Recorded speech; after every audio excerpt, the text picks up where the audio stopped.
Hey everyone, Tom here, watching the Watchmen podcast, back yet again. You've probably forgotten about us because, I mean, to be honest, I'd forgotten about this fucking series. The last issue, today we're doing issue 11 of Doomsday Clock. The last issue, issue 10, that was May 29th. So we've had, like, basically the entire summer has come and gone in us waiting for this. If you are new to the show, we are going through, started off with Watchmen, and now we kind of felt we were obliged in some way to go on to the sequel. Certainly regret the decision. This has been an abhorrent series, but it's been fun to discuss, and I discuss it with Deff. Deff, how's it going?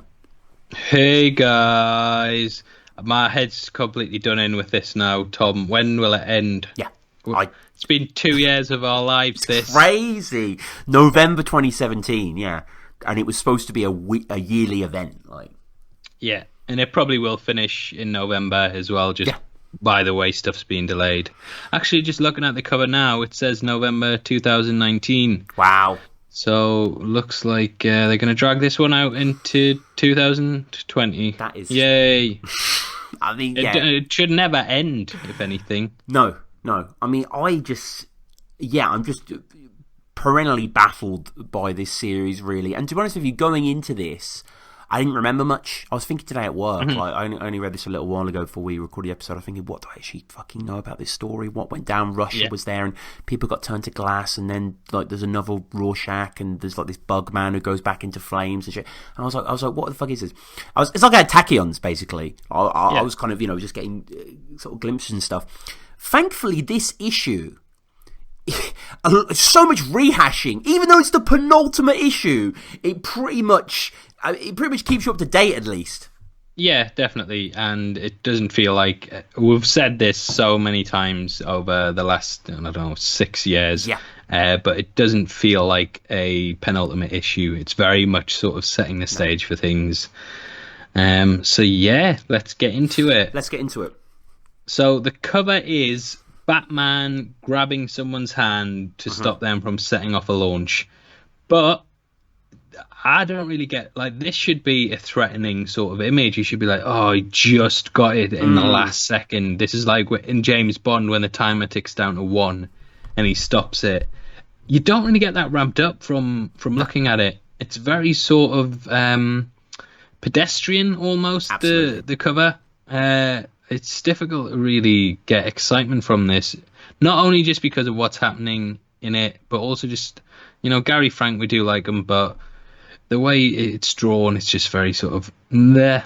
It's not like dynamic. It's just a guy, about to turn a key and Batman's holding his wrist.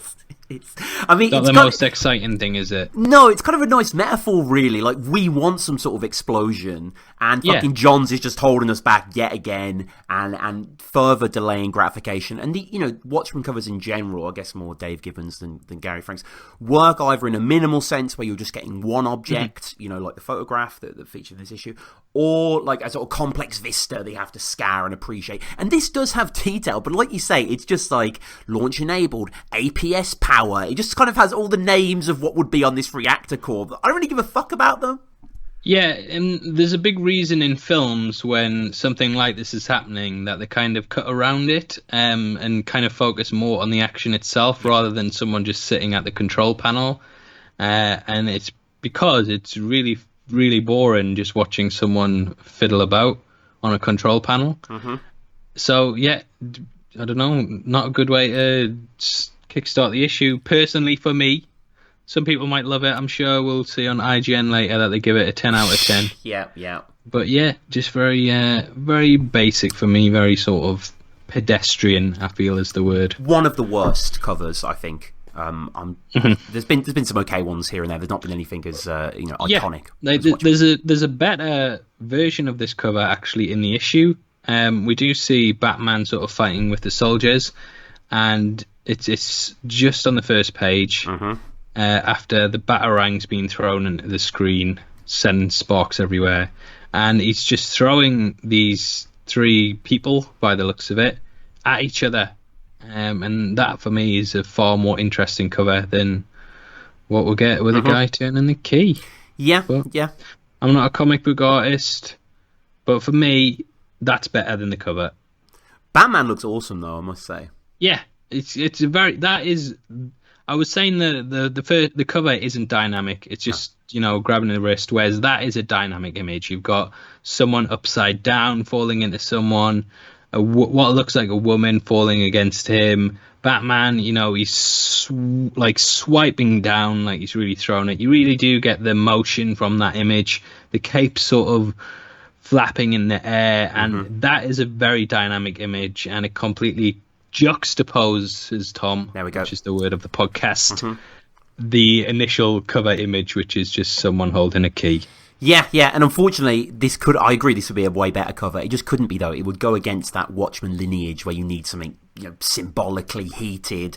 And it's almost like an old school 50s cover this would be good on, but not really for this. And yeah, I agree. I like the people being hurled, especially the third guys, like upside down, like catapulting into them. There is a lot of fun action there. But, again, it's just a bombardment of history here. Like, we learn about the president, we learn about the gang wars in Gotham erupting into chaos. And then I completely forgot about Rorschach's journal. I did as well. Yeah. Yeah, Alfred's just sitting reading it, just going from like a really boring panel to a really extreme panel, back to a really boring one of someone just reading a book. And Tom, this issue is all over the place. It really jumps about so much. It just jumps from perspective to perspective. I'm going to go into it later because I've got quite a lot to talk about, but it's just all over the place. You're jumping from Batman to then Alfred to then looters on the street who say, you only see what you want to see. You see what you want to see is a note on the ground, and they say, I see free stuff. Yeah, bad line, Tom. And then you've also got on the TV that they're robbing. You've got Nathaniel Dusk. Sure. And it's just jumping about. And then, so on the same page, you've got Alfred, looters, Nathaniel Dusk, Batman, and Ozymandias. And Ozymandias' panel features multiple screens as well. Yeah, it's so much going on at once, and it's just way, way too overloaded. And then, if that didn't lose you, Tom, we then cut to Wonder Woman fighting Giganta, I think she's called. Right. This Tom. No. Tom, this, I went fully Marvel at this point, Tom. I started off DC. Oh, yeah. Went fully Marvel these days, Tom. Fucking hell. It's a disaster. I forgot all their names. I think it's Giganta. And it's like we said, is this guy Joker? It's not Joker, but it's clearly Joker's face. Like, come on. The Creeper, Tom. The Creeper. I'm sure it's the Creeper, yeah. Who was a Gotham radio host. So they attacked the UN. Jack Ryder. Okay. That was him. Maybe I haven't forgotten everything DC, Tom, but again, it's jumping so much from perspective to perspective. You do get the feeling that the supervillains are taking over, and that the government don't really have any option but to fight back with nuclear weapons. And I do get that it is a tale of escalation. Like, if superheroes did exist and they kept defeating every single weapon that normal people threw at them, you can see how countermeasures like this would be put in place. Yeah. Even if the humans were like, oh, this could potentially kill us, like, well, it's going to be worth it if we kill these superheroes. But that message is just like it's at the back of the book because the action is just running amok here. Yeah, and so we have Wonder Woman at the UN, and one of the things we love so much about Watchmen were the Mooreisms of the ironies of being what's shown on screen and what's the caption. And you just touched on one earlier with the "you see what you want, I see free" stuff, which is so like urbane. It kind of makes me. But and then we have the bigger they are, the bigger they fall. With literally a big person falling. It's like, what are you doing, Johns? There's no poetry or subtlety there. Like, it's as galumphing as the image we see, and it just keeps going flit and flit and flit and flit. And, to be fair, the later issues of Watchmen did kind of do that because so many plot lines were coming to a head. But here, I'm just really not invested. Well, yeah, but even with the Watchmen, everyone was in one location, weren't they? Yeah, and it was 5 characters. It was easy to juggle. You'd had them all set up at this point. No one's had like the full setup that they deserved. Like, I don't think it's all been sporadic throughout. Like, personally, I think that this entire book should have just been from Batman's perspective the entire time. right? Because he's a detective, so all of the reveals and all of the secrets in the main story, all the revelations, he can unearth himself because he's a detective. He's also a human, so he inhabits he inhabits the world. He can see things from a ground level, see why things are escalating. But he's also in the world of superheroes as well, so he can view and interact with both sides of the coin. And I think the fact that we just don't have a single narrator for the entire thing means that we don't have a single narrative, and it just jumps all over the place. Like, going back to Watchmen had 5 characters. This has about 15, and it's also rare that they actually interact with each other. Whereas Watchmen, they did, it was they like... had history together as well, like... Yeah, you would have a Rorschach issue, you'd have a Night Owl issue, but in those issues were interconnected moments where every character sort of got together, and you could see it from every issue sort of built on that moment. So the meeting where all the Watchmen come together, and the comedian famously lights up the map and says he'll be the last man on the cinder. You get that meeting from every single perspective. So that's an important moment in the story. So you get it from every single perspective. It's got way more characters, and there's not that single one uniting moment. And Watchmen has about 10 of those so you can actually juggle more characters because of it, because we're familiar with what we're seeing. So because we've seen it from another perspective, whereas this, you chuck in like 15 characters. Like, we're up to page 4 now. We've had Batman, Alfred, Looters, Wonder Woman, Nathaniel Dusk, Wonder Woman, Black Adam then pops up, then General Lane, who's Lois Lane's father. I did appreciate seeing him, but it's too much going on, and it's so disconnected that it's difficult to invest or care about any of it, because nothing's really gripping here. It's all underdeveloped. And it's recap. Even the stuff we have in the War Room, we've this Superman theory and all these kind of ideas have been explored before. And then we're going back to the Hall of Justice, and Putin's mentioned, and we get the shot of Superman before everyone became glass or something like that. And then there was Firestorm.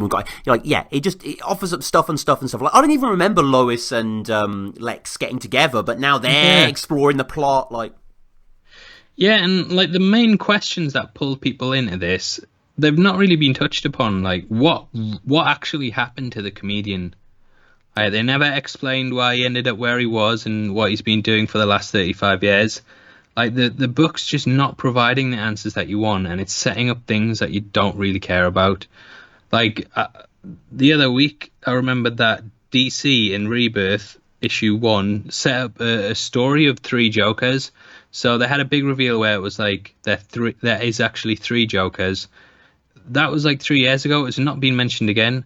I can remember, Tom, I was in Spain at the time, and the headlines were Joker's identity finally revealed in Rebirth 1. And I was abroad, and I still thought, you know what, I'm going to have to get the DC app on my phone. I'm going to have to read this and find out what the hell's going on. And I sat and read it, and there was no answers. And in that time, from that happening, I've went completely against DC now, to the point that I'm just a Marvel fanboy, a dirty Disney shell.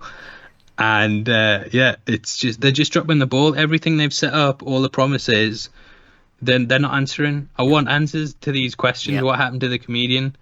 Stop Lindelof in it. Like, Jesus. Yeah, there's no cohesion because of it. And then we cut to Ozymandias. After we've seen Superman kind of on a bed, being captured.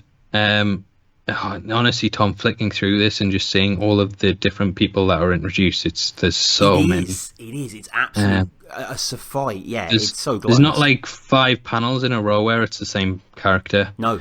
And this is where the the Dave Gibbons grid can work against you. Like, if you just have to keep chopping stuff in, then it just feels so scattershot. And, there's a few ideas throughout this issue. I say ideas, they're more just like little stylistic things that they put into the story that I do appreciate. Like, I like the fact that if superheroes were going mental and there was crazy weather predicted, the weather map behind the weather goal would look completely absurd, and we get to see that.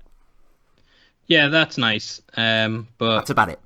And I like the Planet Krypton restaurant that we see later as well. I don't know if that's been done before, but that was quite cute. Now, how I would have done this, Tom, I tell you what, I should be the bloody CEO of DC Comics, I tell you that. I would have just had a double-page spread with Ozymandias standing watching the TV screens, as we see, and I would have just had on all of those TV screens those panels and a little speech bubble coming off saying what's in it, and just that spread across 2 pages, so you would really get the feeling that everything's sounding off in one frame.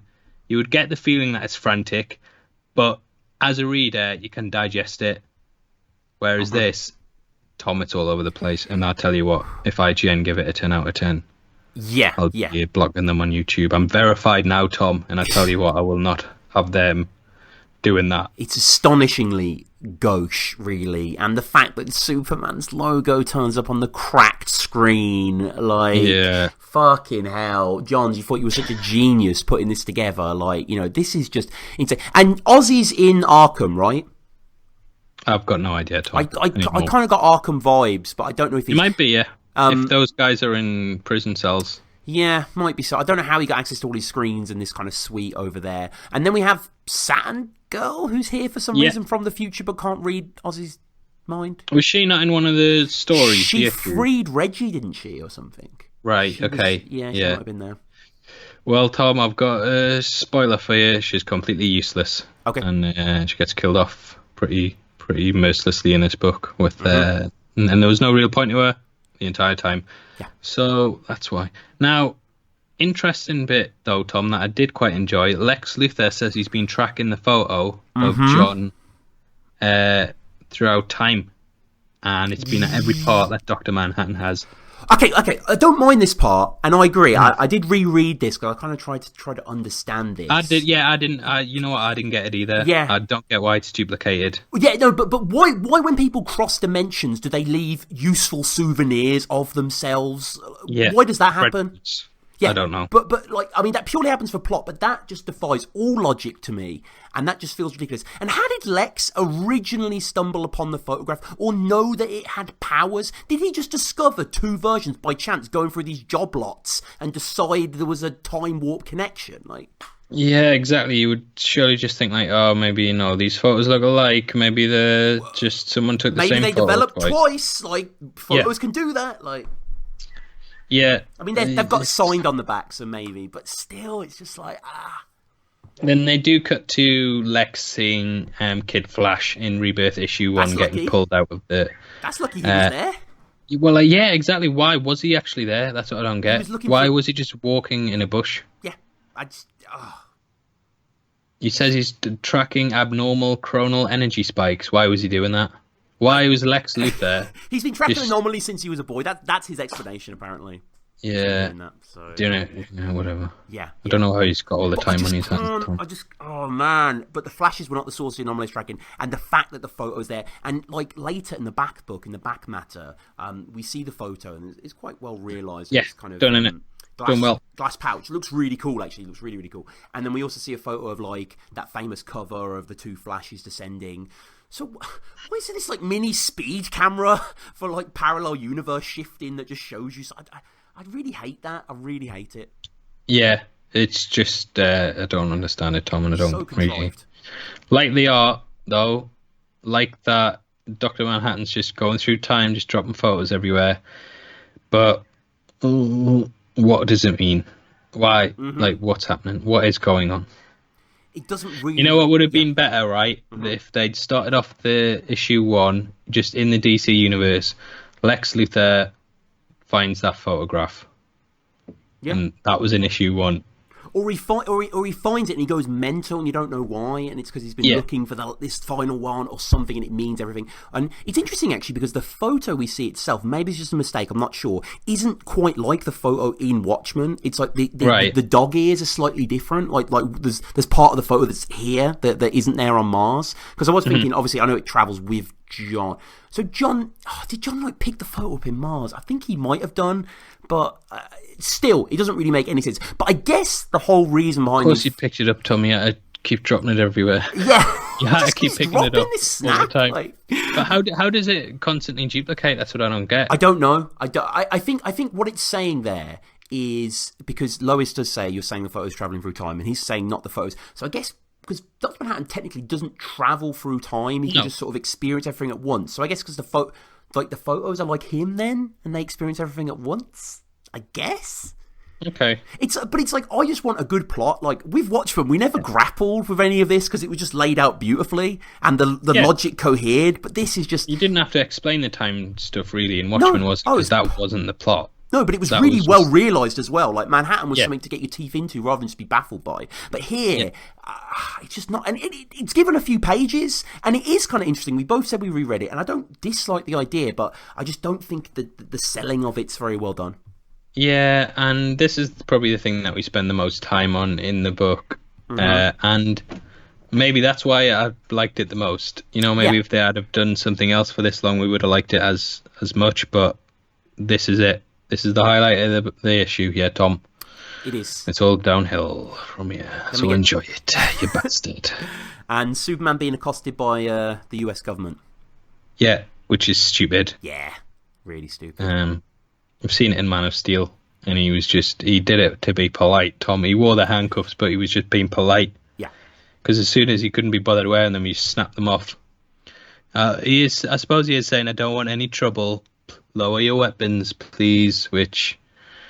Yeah, fair enough, but you just don't pull a gun on Superman, do you? No. Why is he being arrested again? Oh, because of the Russia thing. What was that about? What issue was that? How long ago was that? What year was that? That was a while ago, actually. That was probably like 2 or 3 issues ago. The Red Square Showdown with Posnar and all that So bullshit. it's like 10 years. Yeah. Because at least like on the old Marvel things, you get like Stan Lee putting a little asterisk, like issue 550, dear readers and shit. But here you don't really, true believers, and you don't really get that. Just stop doing that. No, they have stopped doing that. And talking of stop doing think bubbles as well, Tom. You got rid of them. I don't quite know. I don't quite like Ozzy's got a lot of screen set up, and this is obviously a reference to Karnak and whatever. I don't know why he's got Nathaniel Dusk playing on the wall though, because we see it end. Was that not just a TV feed or something? Does he not know that it was? Oh, Coleman, so he's kind of just playing it for thematic reason. But and no film ends with like someone talking to the screen. It's not who wins or loses, it's how you play the game. It's like these just mealy-mouthed aphorisms. Oh. Why does this film keep getting shown on TV as well, Tom? It's Carver, about isn't it? It's 70 years old. I know. It must have some sort of dramatic import in the same way that Black Freighter did, but... Yeah. Oh my God, no. No, not comparable. At all. Ozzy's here. Ozzy's looking forward to meeting Superman. And again, talking about wasted pages. Why are we getting Alfred with the pancakes? I was scouring these 9 panels for some sort of meaning. Okay, he's standing on a black and white tiles, and it's cool to see the kitchen of the manor. Yeah. But it's got the Rorschach mask in it. Yeah, I mean, it would have been nicer if when he says, I've got something for you to eat, and he just brought the pancakes out, it's like, I remember when he made them, rather than seeing him make them. Yeah. Alfred's got too much time on his hand, Tom. I wonder what he bloody does. He just sits about reading all the time and making pancakes Big for stack. people that aren't even Bruce Wayne. Yeah. Does he not know Bruce Wayne's in Russia? Is he not meant to be sat in the Batcave at the computer? Yeah. With the fucking Bluetooth on. Like, yeah, on exactly. your left, sir. Yeah. Grab his wrist now, sir. Like, yeah. But, sir. I love that in Scott Snyder books. He always has, in Batman ones, whenever it ramps up, Alfred always says, but, sir. Whenever something dramatic is about to happen. Sounded better in my head, that, Tom, but keep an eye out for it next time you're reading Batman by Scott Snyder. We get a dream sequence. Yeah. We're going to have a dream sequence in issue 11, isn't it? Dream sequences. Yeah. They've helped to build on the plot and helped to further it in so many ways. Put it in at issue 11. And it's just like, yeah, his dad burns alive. His dad's immolated when he sees Walter. It's like, do you get it? Like, and again, we get more seeing something in the fire, which we've already had with the Moth guy, like series issue 3 or 4. Like, I just, sucks.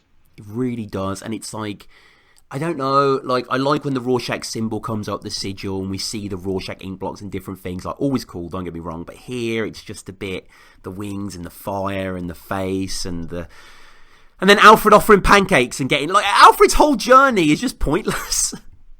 Yeah, I know. It's why is he here, Tom? You know, if you're looking for stuff to cut, he looks really creepy as well in that top right photo. Where He he's totally like smiling does, yeah. and reaching in his bag, like, "Hey, I got something for you, homeless man. Are you hungry, young'un?" Yeah, it's just badly done. And you know, the pancakes hit the floor. Isn't that sweet? The narration says as well. And now we get back to these two. Where the fuck have these guys been? Yeah, I know. I did actually have in my notes, you know, when I was asking about the comedian before, I had to take them out, but I was going to ask where the hell have the Mime and Marionette been and what was their point. We do kind of get like an answer to it, but is it good, Tom? Is it a fulfilling one? No, maybe? No, God, no. It's really convoluted, incredibly so. Yeah, and it like almost reads like a parody or something. Like it just baffles any logic. Who is the main character in this story? Is it Alfred?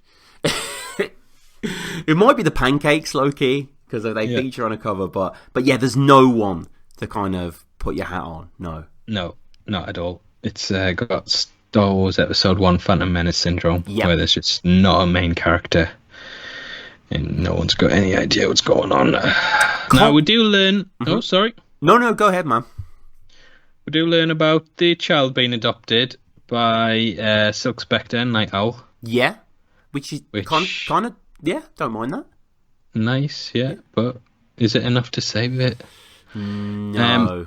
I suppose it does show that Dr. Manhattan still cares about things, because he could have killed the kid, but he saw that it would make them happy. So yeah, maybe he still cares about things. He's back. He's got his underpants on there, Tom. I've just noticed where he's talking to the Mime and Marionette. That's true. Well, did he have his dick out the first time?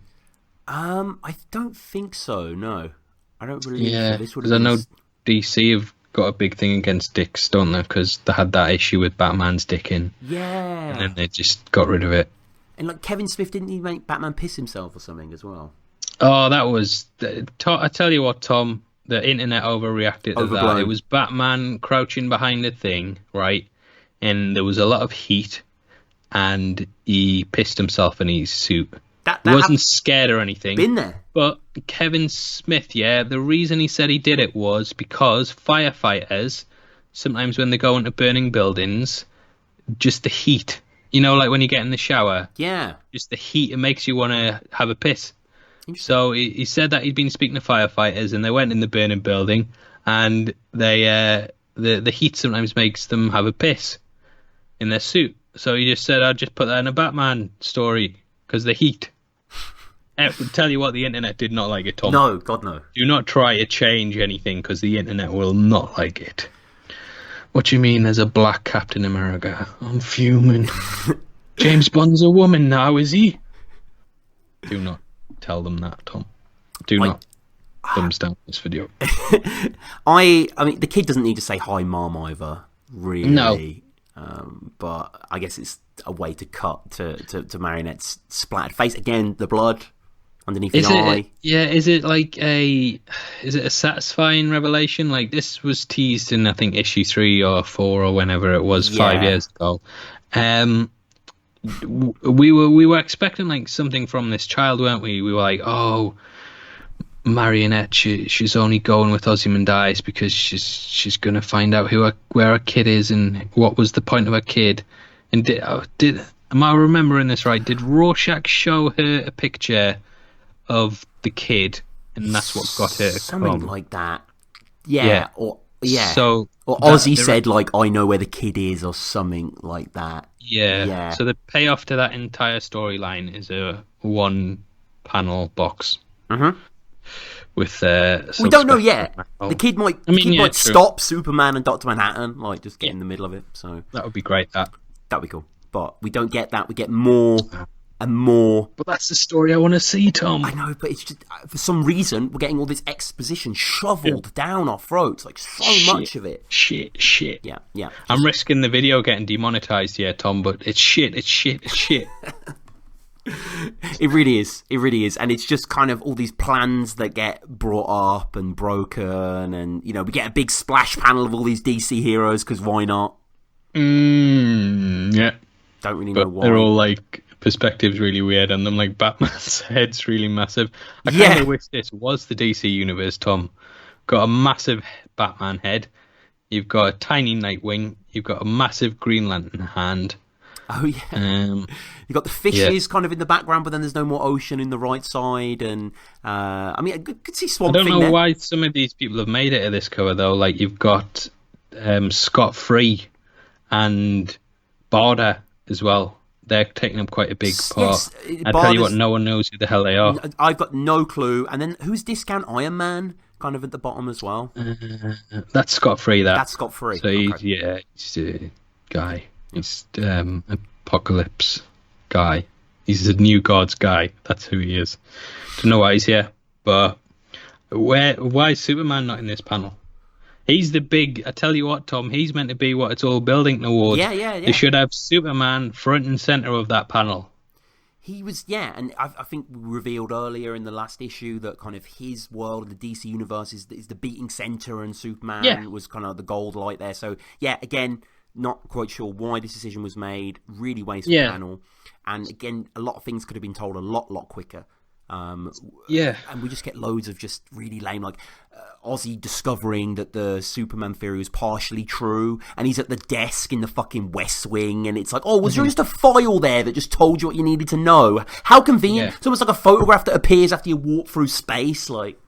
Yeah, it's when someone hacks the computer and they log on, and the first thing that comes up is like the evil master plan, isn't it? It's not good. It kind of they do it in Watchmen, to be fair, when Dan breaks into Ozzy's computer with the Ramesses thing, but that's a bit different. That's like a kind of CEO compared to a head of state, like, you know. Yeah, even then, I didn't really think it was that good, Tom. To be honest with you, no, and I don't think Watchmen's this perfect story that everyone says, but. You know, there's that little bit there that I would say that's not very good. Yeah, sure. Rest of it, though, good. But if I had to make a criticism, not very good, Tom. But, Tom, we're finally getting to the big plan here. Yeah. So I'm going to try and explain what I took it as. Right. He came to invite Ozymandias or Ozymandias, depending on what you want, right in the comments below. But don't put anything in the comments that makes it look like you're indicating how to pronounce it. Just write it out. So either Ozymandias or Ozymandias. He came to the DC universe and saw that it was a schizophrenic society, one full of hope and at the same time despair. He wanted to make it hit rock bottom to change, even though that plan didn't really work in the Watchmen universe. So why would it hit? But he's been setting up all of the events so that Superman will fight Dr. Manhattan, and that the revolution of supervillains will tear the world apart, and then the world will have to recover from that? Yeah. So is that right? That seems about right, yeah. Okay, so Ozymandias, or Ozymandias, right in the comments below, is the true hero in all of this, pretty much. Is he... What's this about? Is this 2 years we've been working on this? And he had cancer, I think, but then didn't... Yeah. I really don't know, Tom. No. Fuck knows. And it's just... You know... I don't know. This would have been great. This could have been great. Even though I never wanted to happen. I'm kind of... This is karmic retribution, I think. I'm pretty sure Alan Moore put a snake curse on this when it was announced. And it's just been doomed to this narrative dross. Because, the supervillains for some reason assault the White House, and Black Adam's there, and there's some sort of rah-rah-rah face-off. And then Saturn Girl gets very... she gets snapped away, it seems. Yeah, what happens with that? So she turns to dust, doesn't she? She like Thanos snaps. I think because she's the future and she's travelled back. Because he does say to like Green Lantern or whatever, you're the past, you'll survive. So maybe he's irrevocably changed something. But maybe this is why this was delayed slightly, because it is fucking ripping off Infinity War. Like, I know this sort of thing has been done before, but it's so reminiscent. Yeah, definitely. Well, the art. There's so many other ways that they could have done it. Yeah, true. Just that turning to dust, which my grandma actually pointed out to me, was ashes to ashes, dust to dust. Which I never picked up on, but, you know, I can see where I get my comic book insight from, Tom. So they could have done it another way. He could have basically, what I would have done, Tom, as head of DC CEO, I would have had Ozymandias. You cut to him talking to her in the cell. She's looking back. Then you cut to him like explaining his whole plan. And at the end, he says, "But you don't even exist anymore because you're from another timeline." You cut back to the cell that he was talking to. She's not there anymore, Tom. You don't need to show the dust in. She's just gone. There's more interesting visuals. I'm a DC CEO now. I've heard that you have to kill the DC CEO to become the DC CEO. So I don't want to do that. No. But am I the boss now? Write in the comments below. And, Dr. Manhattan, like, the fact that you can see time is so amazing because you can say, like, oh, in 700 years this happened, or in 2 million seconds or something. Counting down is not interesting. Going from 5 to 4 to 3 to 2 to 1, which I know is building hype, whatever, but all these images, all these stories, Reggie in the puddle with the Rorschach swill in the reflection and all this stuff. I mean, finally, at the top Dr. Manhattan wouldn't count down, would he? Never. That just doesn't seem right. He just wouldn't count down. No, he wouldn't. And, we end with this final countdown then. I mean, that is a panel that could sell 1 million books there, the top of the final page. Why is it just that panel, Tom? They should have done full page on I'm fuming. He's got his dick out, though. He does have his dick out. Good. But yeah, you're totally right. Yeah, they should have been like Splash City, like rather than that fucking DC tableau we got earlier. Like that was just tableau. That was just that was forgettable. And this kind of three panel structure that ends it reminded me a little bit of, I think it's the start of the second issue of Watchmen, with Eddie comedian's funeral, and it kind of has Ozzy, Dan, and Dr. Manhattan kind of looking on, and I believe the Bible verses that are read kind of sum up each of their characters brilliantly and stuff like that. Yeah. But here we have, it is time. It's time. Like, that's as much wordplay wizardry as going to get a fucking apostrophe. Mm-hmm. Yeah, it's not the best, Tom. And you know what? I don't like the way the panels are crammed together. I'm sure Watchmen, when it got towards the final thing, pages, the panel sizes got bigger. So when it was the squid attack, I'm sure a lot of that was full size pages or taking up quite a lot. And they did it in the Death of Superman. So basically, the longer that the Death of Superman goes on for in the comics, the bigger it spreads across the page. So it starts off initially in very small panels. And then as the fight goes on, it gets bigger and bigger across the page. So the panels break down. And it basically turns into that image at the top where it's just across the 3 grid. And I feel like they should have done that, but they've not, Tom. And they've kind of ruined it again. What is that clock? It is time? Like, is that just... It was shown in this issue, but I don't know. No, I'm not. Maybe. Bit perplexed by that. And it's like, it's not as deep as you think, Johns. Pretty much everything in the world is a circle. So drawing like comparisons and juxtapositions between the two is pretty inane, really. And we get the Aussie symbol to end. So these 3 sort of gods to a certain extent that have been going throughout the story, or at least 2 of them are coming to a head, Manhattan and Superman. And it ends, and we end with the James Joyce quote. So the title. Why have they been formatted like this, Tom? Where it's like a strip along the bottom. Yeah, that is weird. I'm sick of it. Never like that before. It was never yeah. like that in Watchmen. No, you're right. Yeah. Sucks. It does. It doesn't look as good, does it? It's not like a little kind of whimsy sliver at the right. So yeah, lifelong mistake is the name of the issue. I'm not afraid to make a mistake, even a great mistake, a lifelong mistake, and perhaps as long as eternity too. So James Joyce portrayed the artist as a young man, one of his founding Bildungsromans. And again, dear listeners, we are not going from the Moore school of thought where the twist or sting of the quote is the title and the supplementary stuff beforehand really reinforces that idea. No, I mean, the meaning of this is kind of OTOs, a lifelong mistake. It could have been anything, really. What do you make of the final quote? It doesn't reinforce anything, whereas, Watchmen, as you said, it all kind of builds up, and then it's summed up perfectly in this quote at the end, whereas this, it just... No. And then at the end, as we mentioned, there is the back page material. I'm crazy about the little baggie that the photo's in. It's really cool. How did they do it, Tom? How did they draw it? Looks great. Looks fucking great. It looks the what do you mean they didn't draw it? The finger creases and everything. The LexCorp symbol's cool. And yeah, we learn about these photos. And just for me, as kind of someone who appreciates the little details in fiction and stuff, I like the idea where these photos were found and where they were put and stuff like this. Yeah. And I'm sure a lot of the references, one was found in the field in Smallville, for example, and in Arkham Asylum. And, I'm sure there's references I don't get, like about a train wreck outside Gotham. I'm sure that references like some sort of origin of some character or whatever. So we get to see all these different images across, and I mean, this picture essentially was the catalyst for so much of the story. It's a shame that it's detailed in such a garbled way, really.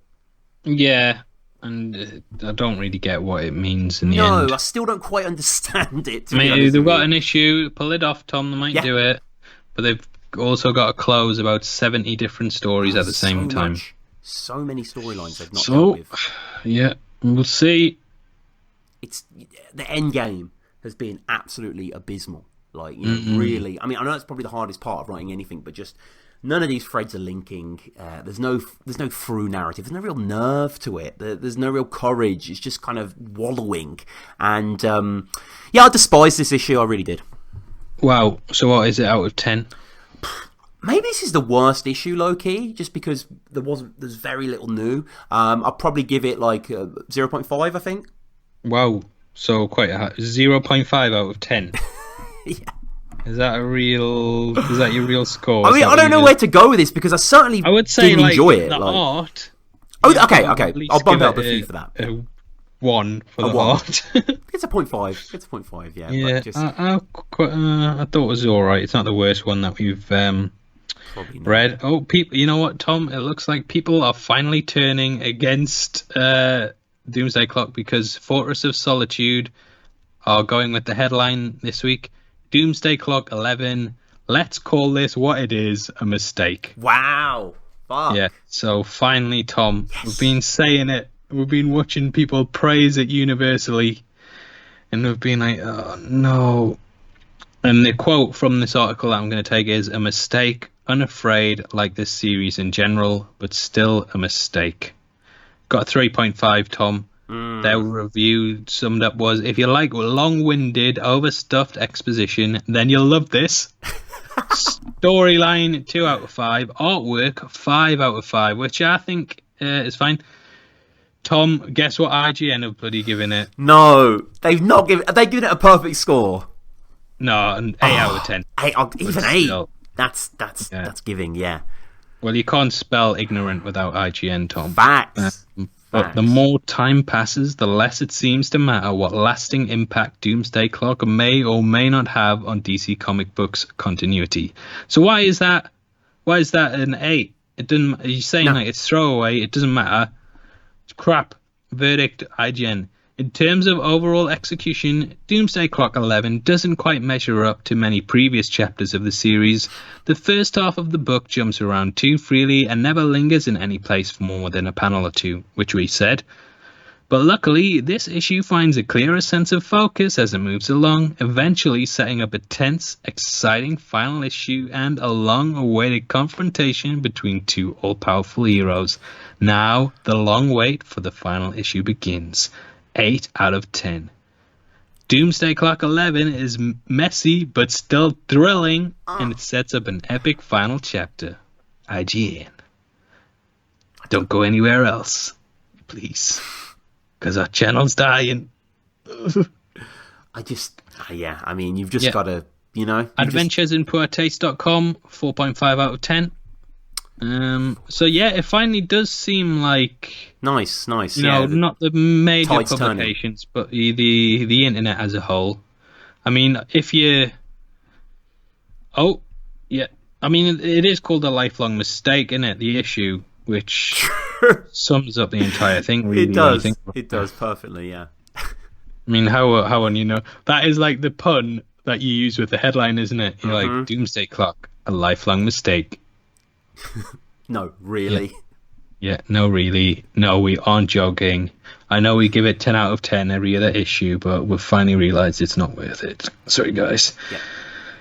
So, yeah, that's kind of it. Yeah, overstuffed, lethargic. I'm eager to read the final issue. I think it'll probably be a bumper issue. Surely they can't wrap everything up in 26 pages. Like, has to be, surely.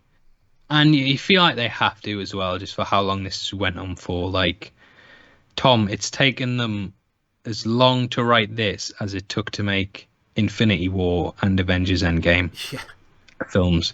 You know, films take 2 years to make, from scripting to shooting to CGI to editing, release, marketing strategies.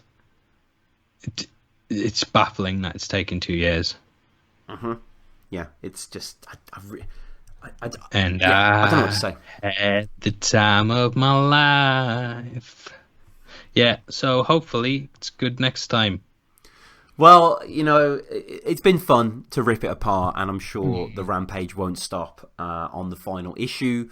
People, go back and listen to all our takes prior of this and Watchmen and other comics, and you know, obviously Def's channel as well. Subscribe, please. Subscribe over there, like this. I know this probably won't get, you know, the heft of your followers, but if you've enjoyed this, maybe this is your first time hearing it, maybe you loved it and you were like, oh, they're going to explain it a bit, and no, this Aggie British guy just goes mental on it. So still always fun to talk comics with you, bro. I guess that's about it, really. You know, we'll be back whenever this comes out, probably 2020. See you guys next year. Literally. Make sure you stay locked. It was on the average schedule, because I think it was like, I don't think it was ever been monthly. I think it was like bi-monthly. No, never. Instantly. They try to do it, yeah.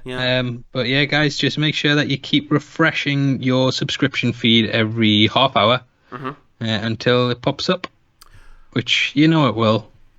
How good would it be if they just cancelled the series? That would be amazing.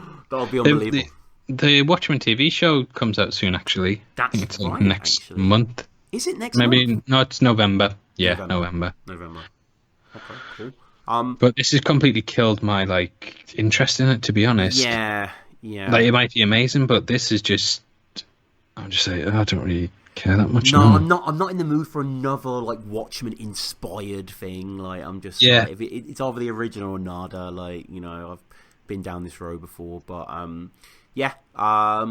follow me at Battle Rap Resume, at Metallica Pod, if you want some Battle Rap and Metallica podcasts. Subscribe to Def. Thank you everyone for subscribing as well. I can't believe I started off at 1,000 subscribers with this, and then we're on 112,000 at the moment. Crazy, so man. thank you everyone. I know it wasn't for this show, it was for the bloody Spider-Man news, but thank you for checking it out. Yeah, no, definitely, man. And I'm looking forward to the next one. I guess it's a good night from me. Even though you always send me, whenever I say it's Doomsday Clock, you go, fuck's sake.